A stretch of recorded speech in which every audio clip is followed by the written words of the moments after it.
chapter 2, verses 1 to 6. Now it came about in those days that a decree went out from Caesar Augustus that a census be taken of all the inhabited earth. This was the first census taken while Quirinius was governor of Syria. And all were proceeding to register for the census, everyone to his own city. And Joseph also went up from Galilee, from the city of Nazareth to Judea, to the city of David, which is called Bethlehem, because he was of the house and family of David, in order to register along with Mary, who was engaged to him and was with child. And it came about that while they were there, the days were completed for her to give birth. Well, it's been a long time since I was a little boy. Seems like a long time to me. But I've got to admit that the memories and associations that I experienced as a little boy hearing those verses stay with me. And I still have a warm spot in my heart towards Caesar Augustus. And I still feel really good about the fact that there was a time when Quirinius was governor of Syria. And it still seems to me a kind of warm and comforting thing to have a census taken of the whole inhabited earth and have people coming from miles around to pay their taxes. And it seems to me that Bethlehem was the sweetest little town the world has ever known. Now, as I think about those associations, every time I hear the reading, I experience them again, I realize that a whole lot of my thoughts and associations associated with these texts have more to do with growing up in Brockville, Ontario, than anything that was actually happening in Bethlehem. In my family, we went to church every Sunday morning all year long pretty well, but we didn't go to church at night except once a year for the Christmas pageant in mid-December. And so my associations with Bethlehem and Caesar Augustus and Quirinius in the census all have to do with what it felt like to bundle up in the car on a cold December evening and drive to church and to see those huge stained glass windows, which were usually radiant with sunlight streaming through them, big and black and somber, and to see the church lit up with candlelights and that little spotlight that they shone down from the balcony in the shape of a star on the pipes of the pipe organ. All these associations roll together in my mind and give me some feelings of extreme warmth and significance about the Christmas season.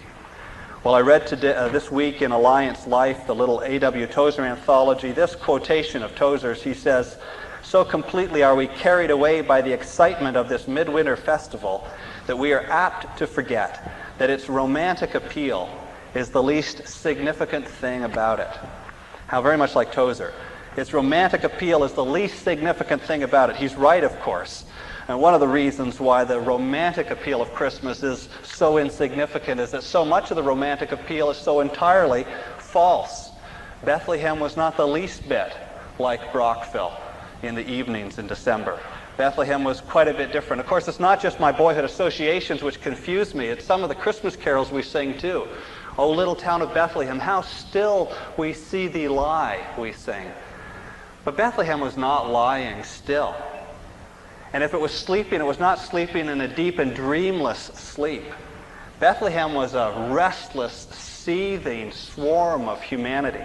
People packed together because the Romans had insisted that another tax be levied and a census needed to be taken in order for the tax to be lowered down upon them. People forced to pay new taxes are not generally a group of happy campers. And the Bethlehemites weren't happy anyway because the tyranny of the Roman Empire had been going on for a long, long time. There was nothing particularly kindly about Caesar Augustus. He might have been better than your average Caesar, but he was still a Caesar, a Roman conqueror. And the Romans had done terrible things in conquering the part of the world in which Bethlehem lay. They were not sleeping dreamless sleeps. If they were sleeping at all in Bethlehem the night that Mary and Joseph found room by a manger outside of an inn, they were dreaming hot-blooded dreams of revenge. They were looking for some way of being free at last from the tyranny of the Roman army and the Roman Empire, which had been predicted and described by the prophet Daniel as an iron beast crushing and shattering and devouring. The people of Bethlehem were some of the people being crushed and shattered and devoured by the Romans.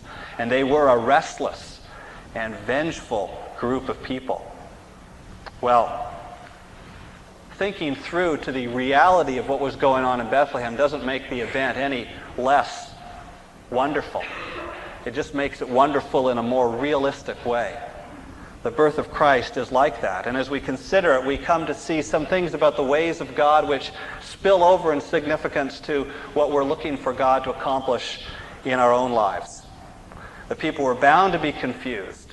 The people were bound to misunderstand the ways of God, for his ways are far above us, and were far above the ways of the people in those days.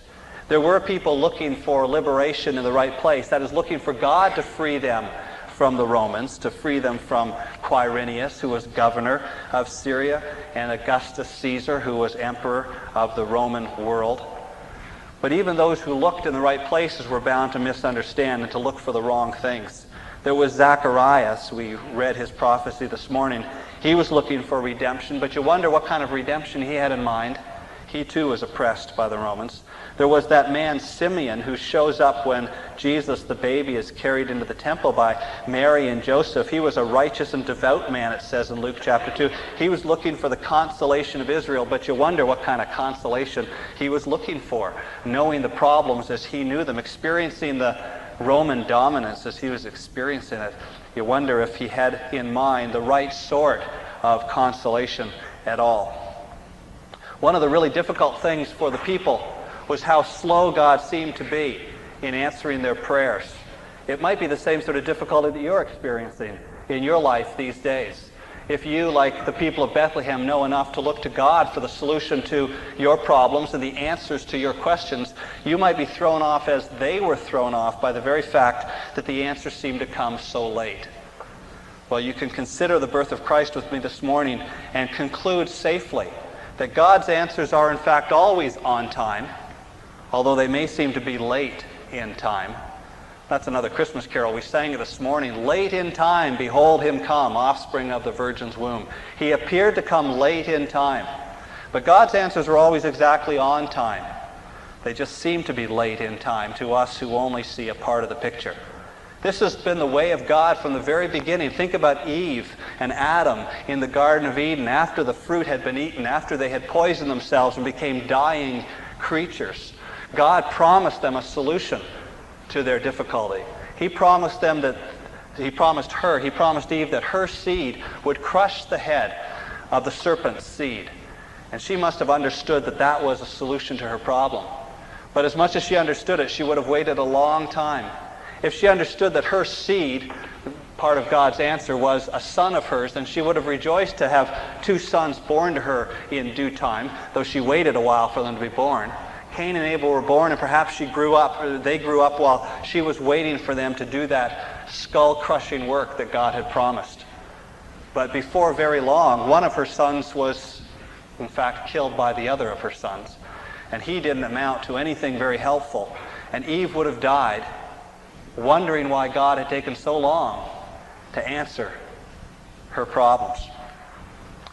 Go a few hundred years later, and we think of Abraham with similar promises made to him in Genesis 22 and other places. God said that his seed would be a blessing to the whole world, that he who was a childless old man would have a son who would become the richness of the world, all the world blessed in him. Well, Abraham waited a long, long time for a son to be born, and a long, long time for that son to grow up. But by the time that Abraham died and his son was an aging man himself, there was no particular sign that the whole world was being blessed by Abraham's seed. And God did not seem to address that situation. That is, God did not particularly explain to Abraham that he shouldn't be thrown off if the promise and the answer seemed to come late. Abraham was left wondering about the lateness of God's answers. And he died, I suppose, wondering. And then we roll forward a few hundred years later and we come to the experience of his descendants, Abraham's descendants in Egypt. They'd gone down to Egypt. They had evacuated the promised land because of the famines making it impossible to live there. They were down in Egypt where the living was easy for a while. And then a king came who knew not Joseph, the Bible says, and he made it very difficult for the children of Israel. And they cried out in their anguish to God to deliver them from Egypt and the enslavement to the pharaohs. And it says in Exodus chapter 2 that God heard their groanings and he remembered his covenant to Abraham, Isaac, and Jacob. But an onlooker would say that God took a very long-term view of their anguish and answered their problems in a very lengthy way.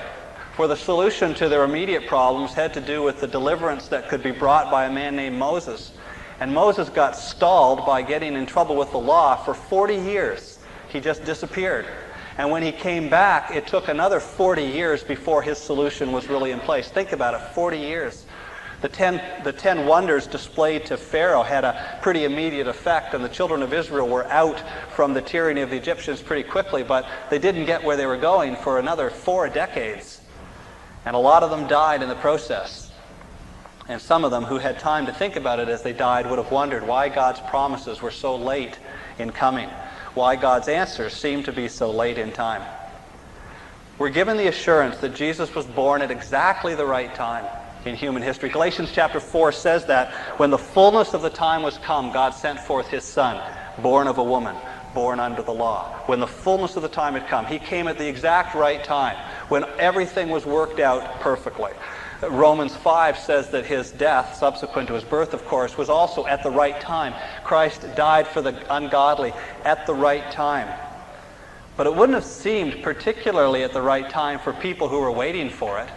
It would have seemed a long time in coming, a late time in coming. The Jewish people had some right to look to Jesus to free them from the tyranny of the Romans, for it was the prophet Daniel who had said that in the days of those kings, in the days of the Roman kings, the God of heaven will set up a kingdom which will never be destroyed, and that kingdom will not be left for another people. It will crush and put an end to all these kingdoms, but it will itself endure forever. If the people knew the prophet Daniel, they knew what was to happen in the days of the Roman Empire, they would have had a reason to look to Jesus to liberate them from the Romans. But his liberation took a long, long time. In fact, it was decades after his death that the people began to be free. It was centuries after his death that the people began to be free from the tyranny of the Roman emperors. It came, the answer came, but it came late to our reckoning. Still, we have the scriptures which assure us that God sent his Son into the world at exactly the right time.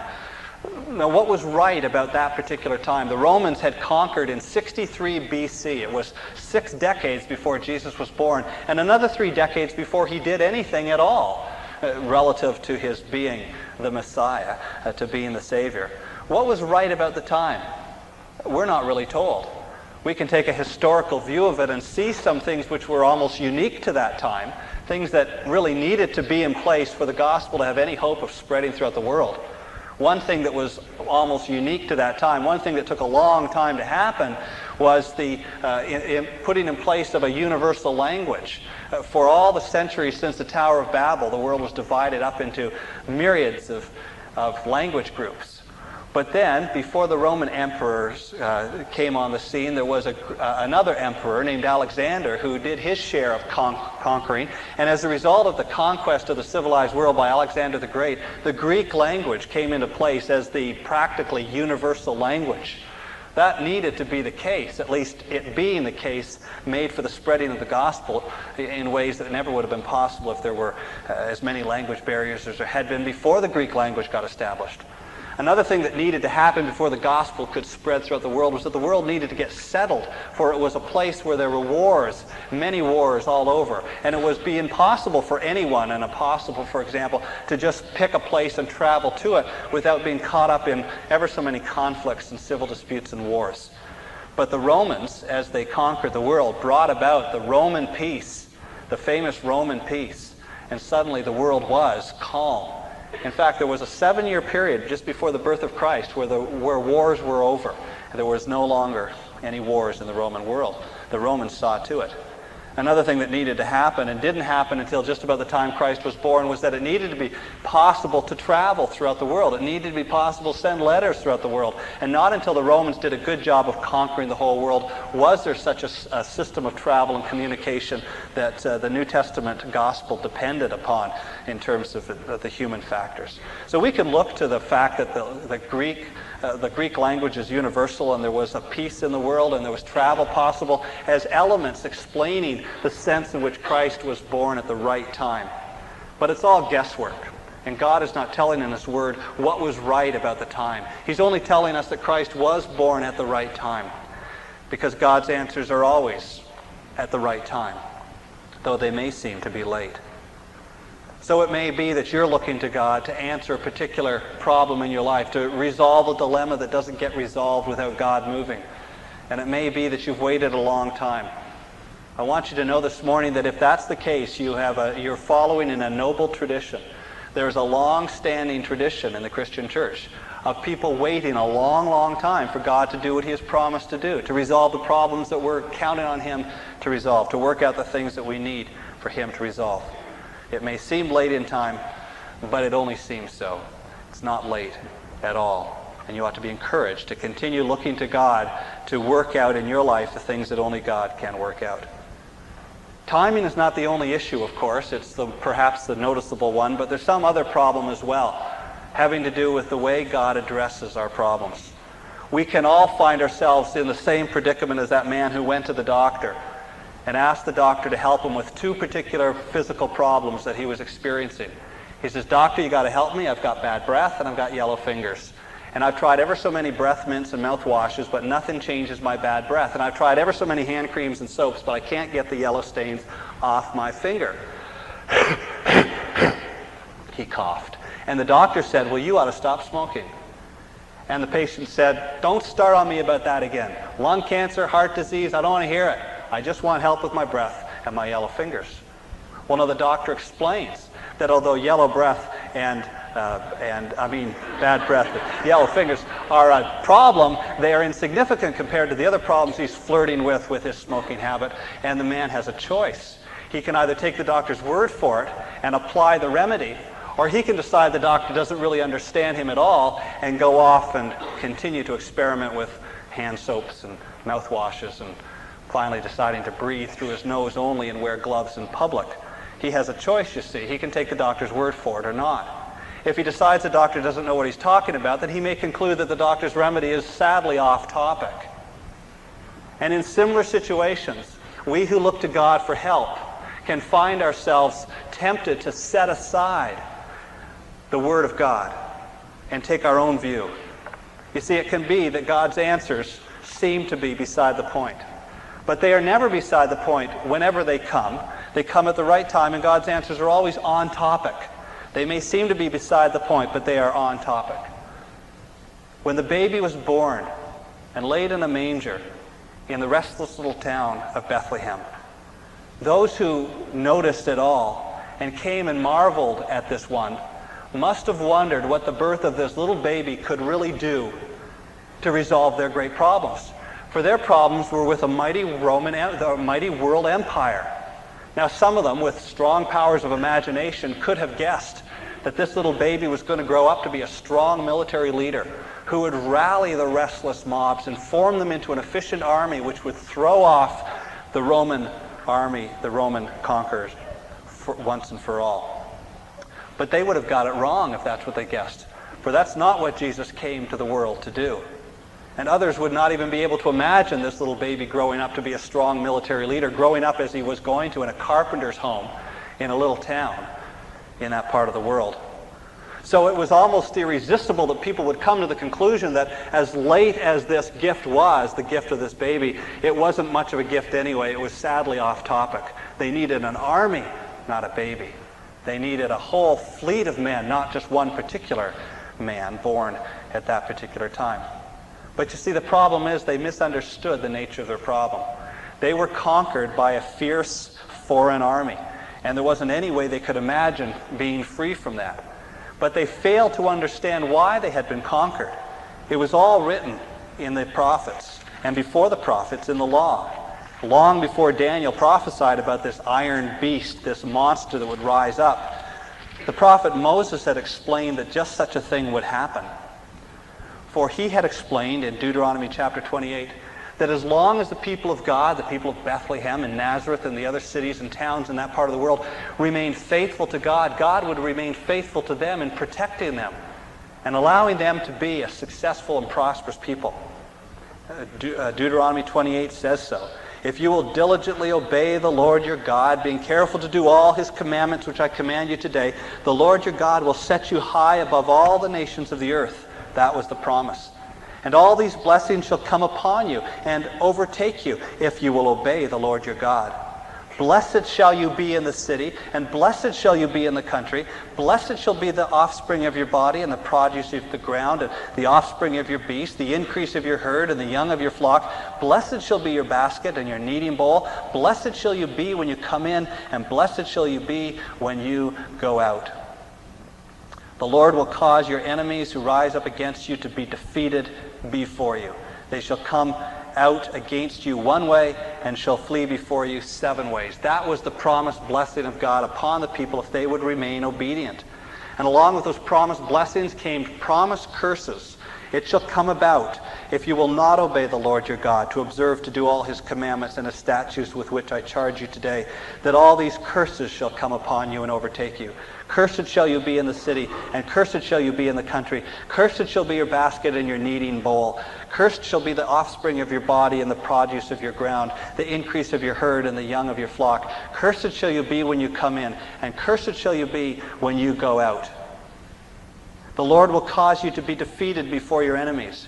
You shall go out one way against them, but you shall flee 7 ways before them, and you shall be an example of terror to all the kingdoms of the earth.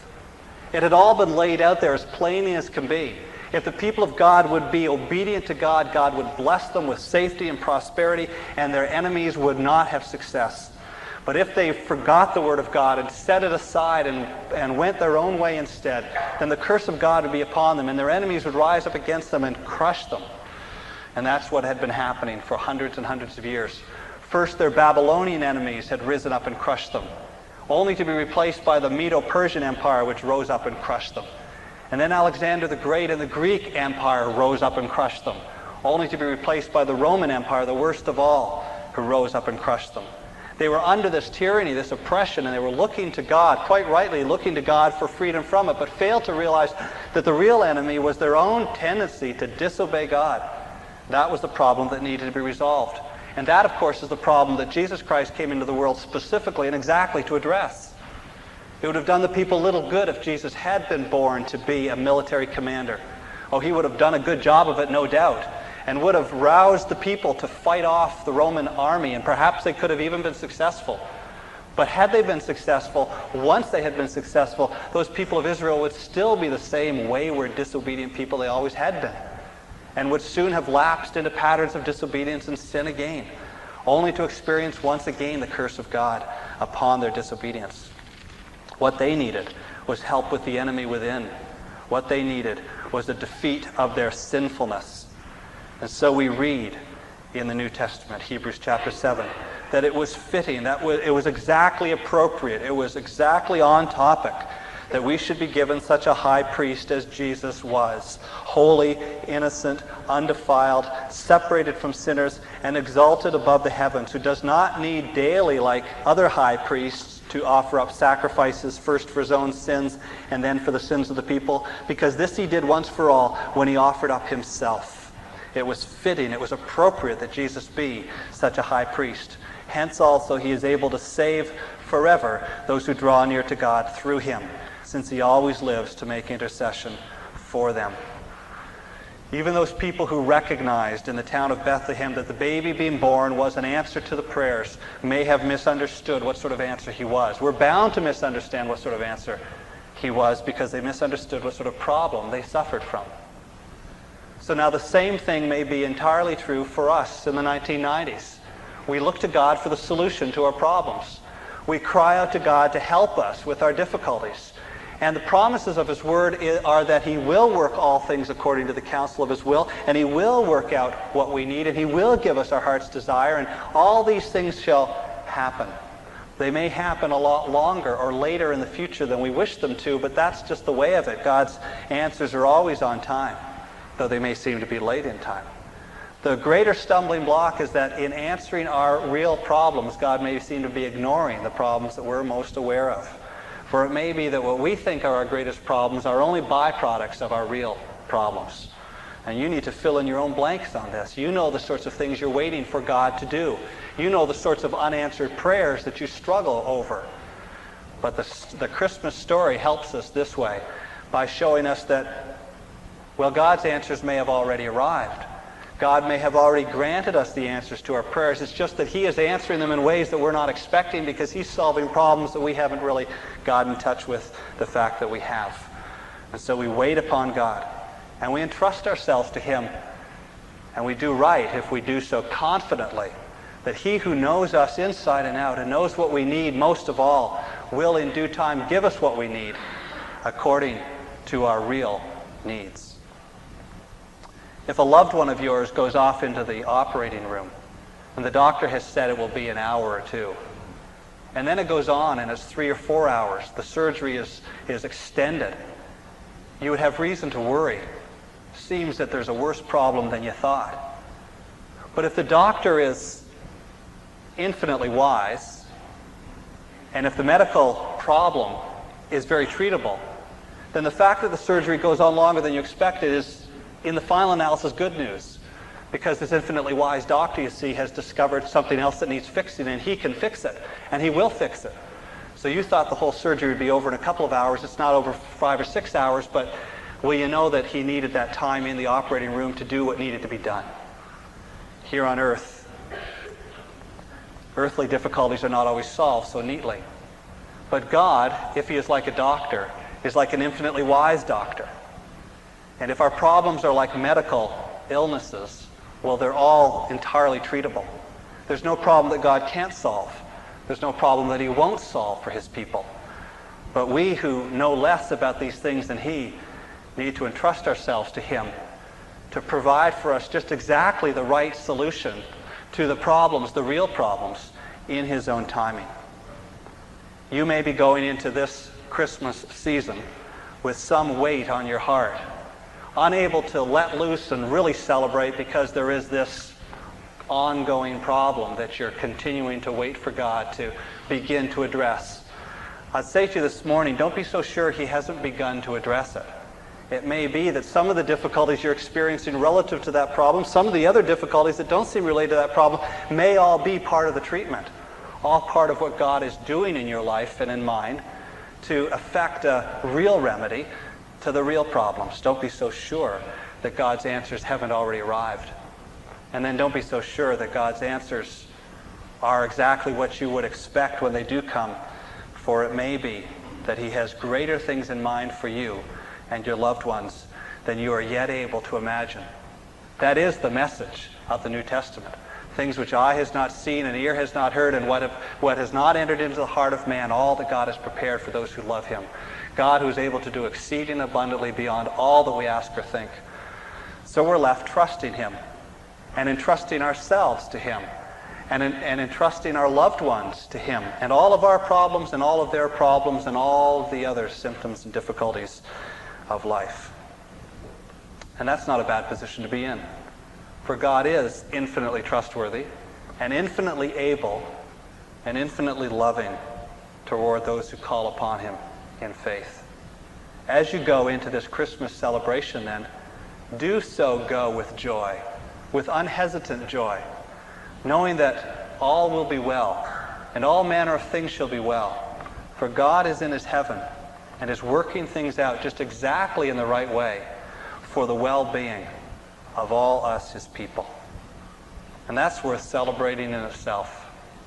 But it's good for us to focus our attention upon the greatest event significant to the solution of all our problems, and that was the birth of the Savior who came into the world to set things right, and is and will continue to be setting things right throughout all time into eternity.